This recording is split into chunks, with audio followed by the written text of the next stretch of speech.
everybody, and welcome to the next episode of Veterans Onward to Prosperity. I'm your host, Master Sergeant Retired Anna Maria Blithen, and today's episode is just keeping in line with fun and games. I love fun and games, don't you? I mean, we learned about fishing for freedom. We learned about a lot of other things that we can do, even as a race car driver, simulation. And today we get an opportunity to learn about water skiing, very much a part of summertime fun. My guest today is somebody who is a water skier for the best part of his adult life. And he is going to be talking to us about a very important part of water skiing as it applies to us that, let's just say, got a little wounded, in our experience as being a military veteran, warrior. But the good news is we can, no matter what condition we come to find ourselves in, we can water ski. So stay tuned. You'll learn more about that in just a moment.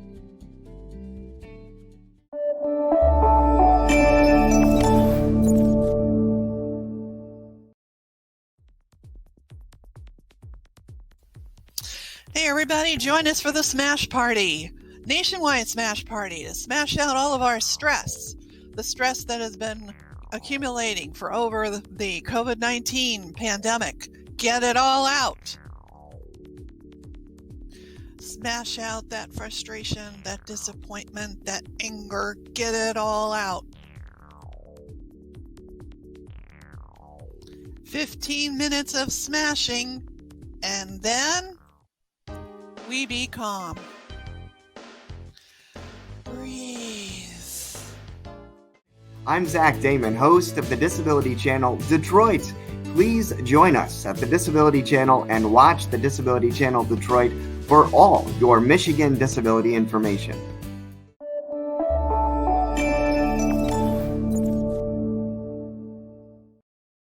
Welcome back, everybody. Just as promised, my guest today is Kurt Roskopf. And Kurt, say hi to everybody. Hello, everybody. Thanks for watching. And you have been a water skier now for 35 years? That's a long time. Yeah, it's actually, I've been doing water ski shows for over 35 years. I've been water skiing since I've been 8 years old, so over 40 years of water skiing. And I grew up in a water ski family. My mother and my aunts were in water ski shows themselves when I was a youngster. So when I was like 5 or 6 years old, I remember watching my mom and aunts in water ski show, and then my cousins and siblings. And so all my life, it was very much a core component of, what I was born into. So that accident to birth thing, bringing me water skiing. That is pretty cool. Now, I got to tell you a funny story. The very first time I ever knew that there was water skiing, now don't laugh too hard, everybody, but I don't know if you all watch MASH, that TV show MASH. There was an episode that was talking about things that were going on at home at the time that things were going on in Korea. And one of those clips was Cypress Gardens of the water ski show. And that's the first time this person ever learned that there was ever a thing. And then after that, I started to look for, where's the water ski shows? And I got a chance to see one at Cypress Gardens in Florida. And I also got to see one here in Wisconsin Dells. And then I also got to see Kurt and his team. Tell us about your team. Well, the team is basically about 27 years old. I'm sorry, 37 years old. My wife, Sue, has been a part of the team for close to 25 years, a quarter century. But 37-year-old team. And my brother actually was the one that made the connection into our house growing up as teenagers. So basically, he went into a grocery store and saw on the bulletin board that the club had formed and was looking for water skiers. And we make a joke. The joke is that we say that poster said, which it didn't, but we say it said, looking for guys with strong backs and weak minds. And so we responded. And you know what? After I saw your team in action on Memorial Day, I understand why. Yeah, there's a lot of hauling around. We get on our two skis, the show ski platform skis, and then a lot of it is one skier wearing the skis and the other skier on the shoulders of the other skier. Yeah, but that's actually while you're still in motion. That was the most incredible part, because you're in motion and you're lifting up the other skier on your shoulders while you're in motion. Yep. Yeah, and it's something that we practice indoors. The school district gives us a cafeteria, and we hook up all the ropes and we practice indoors because, yeah, it is an intricate process to make sure hand position, feet position, and shifting weight and, all that coordination needs to be right, or the skier below just falls if they're pushed in the wrong direction. Well, not only that, but you got the wind and you got the waves, right? Oh, So yeah. let's talk physics in this. That's tough. Yeah, we wear the t-shirt. We do our own stunts. Yeah. And it was an incredible show to watch, to see, and I can just imagine what it's like to experience it. So when we got back from this message, we're going to talk about what it's like to experience this, even in a situation where you may find yourself not totally able-bodied. We'll be back in just a minute.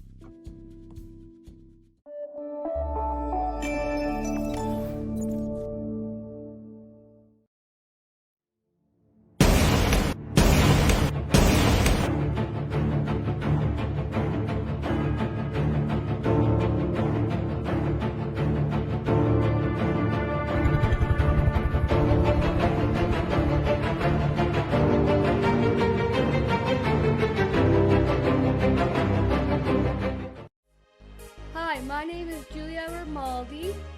Please come join us on the Disability Channel. Please stay tuned, we have amazing guests.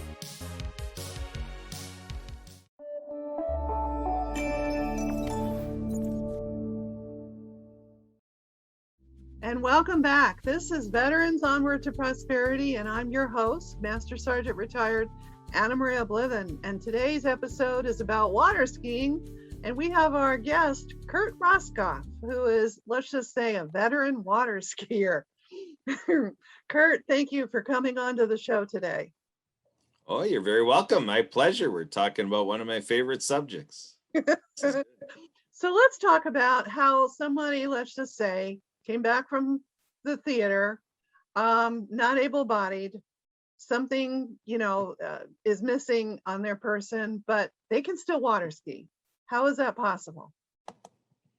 Well, if we're going to talk about limb differences, like when I water ski, I grab the handle with both hands, and say somebody is an amputee, an arm amputated, part of their arm is missing, so they don't have that grip. There's something called a Delgar strap that becomes a harness that we can coordinate with a skier. The diverse ability skier wears this harness, and then it's got a hookup to the handle to substitute for not having a hand on the handle. It's got a gadget basically that cups the handle, and then basically if the skier goes into the water, it slides off real easily so that it releases from the harness in the boat. And then plus we use a quick release safety release in the boat. So the rope can also disconnect in the boat, that if a skier, it hits the water and they're not free from the handle, we can connect it from the end in the boat, and then everybody's safe because we just disconnected the hookup. That's good to know. So there's a safety precaution that takes place from the boat and a safety precaution with the skier.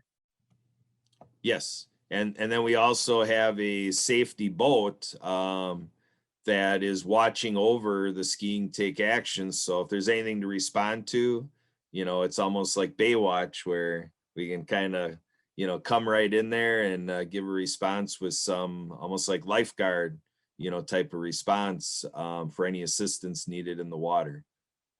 Do most water ski places have this equipment? So somebody without missing a limb, we'll be talking about the legs in a minute, but missing a hand or able to grab that grip, is that like widely used, or is that's got to be specially ordered? Well, ideally it's specially ordered and every group is outfitted with this, but in the field of getting our injured, wounded veterans water skiing, the talk is beg, borrow, and steal. We're all very serious about not having the gap of equipment be a barrier of any veteran water skiing. So it's just a matter of emailing, phone calling USA Water Ski and Wake Sports, calling me or whatever. Go on Facebook. If you find something, the community is very generous in loaning equipment and creating a way to make this happen, or even if needed charitably. If the group themselves don't have the dollar resources, the worldwide water ski community does what it needs to get the equipment where needed, and let's get our injured, wounded veterans water skiing. That is awesome. All right, so now what happens if you are missing legs? Well, there is equipment that's more the traditional. I think some of our viewers out there may have seen adaptive seated skiing on a sit ski, whether water ski, or maybe for a lot of people, it might be more so on the snow ski side.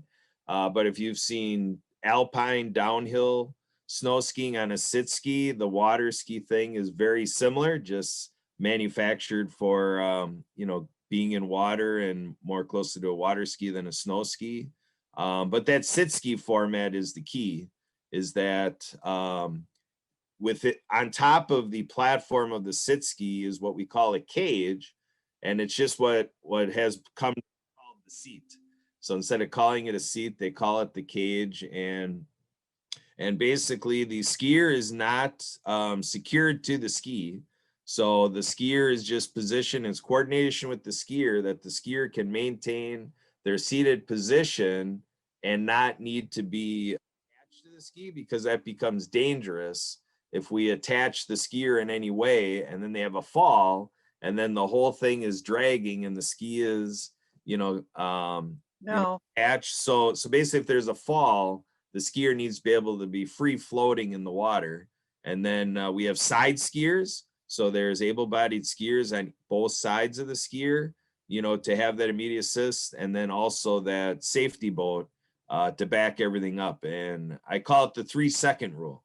Basically, when a skier has a falter and goes to the water, it's 1 1,000, 2 1,000, 3 1,000, and we have hands on that skier within that 3-second window for obvious airway safety concerns, so that skiers are not taking on water through their airway. Yeah, because there's a lot of balance that has to come into play when you're water skiing. I've only tried water skiing once and it didn't work. I couldn't stay balanced. And there's a lot of tricks on the driving side, and then there's also different equipment. We're out there long line, behind a 40, 50, 60-foot rope or whatever. And that can be tough. Whereas now with ski instruction, we use a boat bar. And so you have a bar that goes right to the pylon, straight out to the side of the boat. And the driver is looking across past his or her shoulder to you skiing. And then you're hanging onto a solid bar. So it's like doing a pull-up a little bit, or just having a solid handle rather than being out on what we call a long line, 40 to 60-foot rope, and who knows where you're putting that handle. If it's a bar on the side of the boat, that's a solid reference to just learn your feet position, and then it makes it a lot easier. I wish that you were around when I tried to water ski. Nobody was there. It was just like, all right, hang on and let's go. And it's like, oh, that was quite an experience. Okay. Thank you for that. You know what? After we're back from these next messages, we're going to talk about a little story about Kurt and how he began to get more involved with a community of differently able advocacy, and we'll be talking about that right after these messages.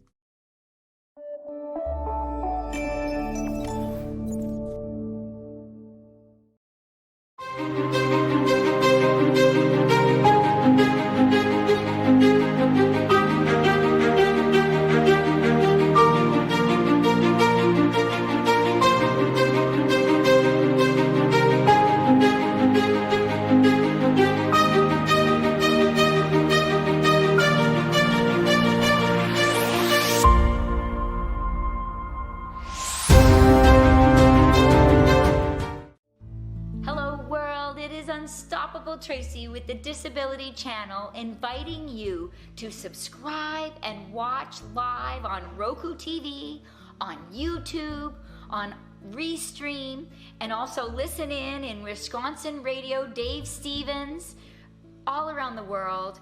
And on top of all of this, really proud to announce that we now also have a mobile app. So you can download for free, watch Roku TV for free, and the mobile app is free too from Google Drive.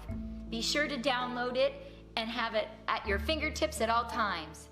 There's a job platform, and there's a live chat feature, and there's the TV feature with Roku TV, and there's also the social media channels.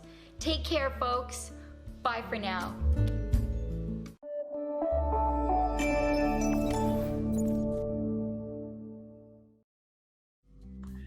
Welcome back, everybody. You have been listening to Kurt Roskopf talk about the experience of water skiing, and I've been interjecting a little bit there with my short-lived experience trying to do the same thing. But we're going to talk a little bit more seriously about advocacy for disabled people. In fact, I'll tell you something. Kurt is more than just a water skier. He is an ambassador for the Disability Channel. And so, Kurt, can you tell us just a little bit, how did you get involved with that? Well, I think it's perfect that we're speaking to the sport of water skiing, because it is the sport of water skiing that got me involved. It took getting to an activity that I love, where I noticed that people with disabilities, the disability community, was not provided a means, with the water ski community to become diverse ability water skiers. So it was my action in creating inclusion to water skiing. And I realized the challenge, because I said, okay, we're putting boats, ropes, skis in the water. And I noticed that there wasn't the response. You would think build it and they will come, and the flock of people. So the thing to lead into the Disability Channel is the Disability Channel is a crucial tool and mechanism, and the media is important because this is something that needs to go out there to a household level and go out there to the masses. And disability services and agencies and nonprofits, marketing is a weakness across these areas. And so the Disability Channel is very attractive to me, because for marketing function, we need the Disability Channel, like what we're doing right now, getting it out there to hear, so that people can hear stuff that they otherwise wouldn't be able to hear. And I called the Disability Channel a year ago, and they responded quite well for an event that you and I did, Anna Maria, that is called Everyone In, and the Disability Channel was an ally in that. We did a sampling of the Digital Ventures USA program. And then that was October 31st. And then November 1st, I kind of said, okay, that's done. Now I'm all in on the Disability Channel, and here we are. Yes, so the Disability Channel is actually the bridge, if you will, to allowing veterans to learn this content of this episode, as well as going back to our first episode in April, where we talked about Mission Money Possible, and in May, it was Mission Mental Health Possible, and now we're in June, Mission Fun and Games Possible. So the opportunity to bring this content to veterans and warriors that we know full well is not all able-bodied people. That's okay. That is nothing that keeps you from doing even water skiing. Can you imagine you can even do water skiing. So guys, if it takes balance and it takes strength and it takes all of that and it's doable, then can you just imagine in your own mind that you can do anything? There is nothing holding you back. Nothing, not anything holding you back from moving forward. Well, Kurt, you have just demonstrated to us in the advocacy of water skiing and allowing us to know that no matter what our situation, we can do anything. Yeah, that is true. A friend of ours in the local community here, he did an amazing thing that was very unique. In, like you said, the Dells show. A few years ago, the gentleman who was the water ski director for the Tommy Bartlett professional water ski show in Wisconsin Dells, Wisconsin, a friend here in my local community developed a relationship with the ski show director. And this guy happened to be the guy from Tommy Bartlett, happened to be the guy that brought this wake sport aspect of a flyboard. So this is a flyboard where it's a platform ski, like a snowboard or a water ski board, but it's hooked up to a jet ski, and the jet ski provides water propulsion that can push a skier up to the air, and they're using fire hose basically to manage all this water flow. And so with that aspect, Jeremy, who was the water ski show director at Tommy Bartlett, had all the equipment and everything. And our friend here locally called him up and said, would you bring that out to our local lake? I'd like to do a news segment. And so it was on Milwaukee TV, showing our friend being tethered to the back. Now, this friend is somebody who has quadriplegia, spastic cerebral palsy, a power wheelchair user.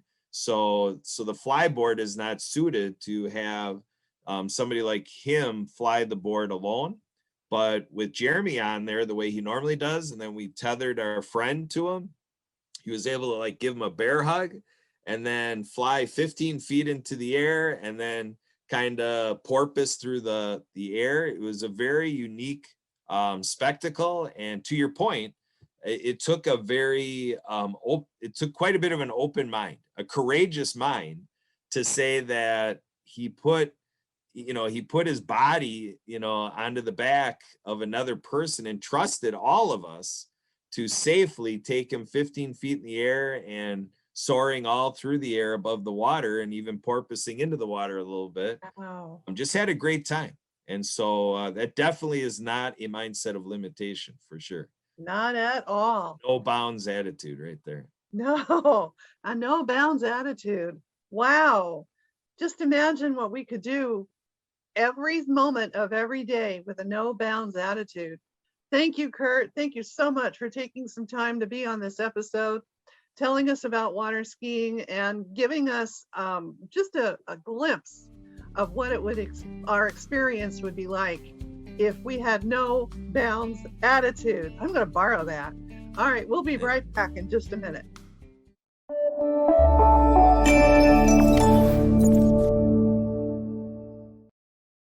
Mike Merwin here, U.S. Navy retired submarine officer turned entrepreneur. I turned my hobby of 25 plus years making beef jerky into a thriving small business. Made in small batches with only high quality ingredients, it's not good, it's crazy good. A portion of all proceeds helps save military lives. Order now on www.crazymikesjerky.com using code CB10 for 10% off. Would you like to donate to our employment programs? Please follow the link below to donate through PayPal. All proceeds go to our programs.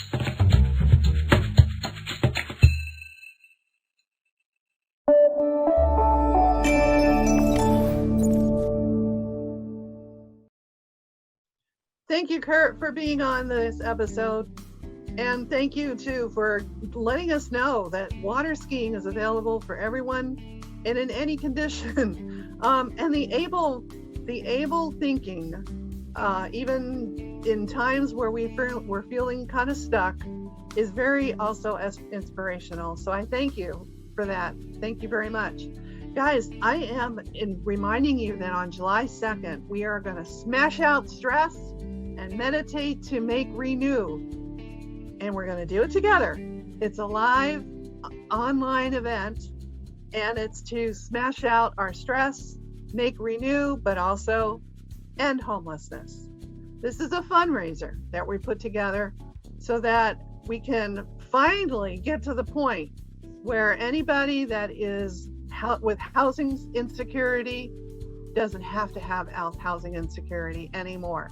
Onward and Upward is an organization, nonprofit, that's been around since 2017. So we're celebrating our 4th year in existence, and we've been doing very great work. We've been taking folks that are, let's just say, down and out, and pulling them up, and they're back on their feet, and we're 98% successful.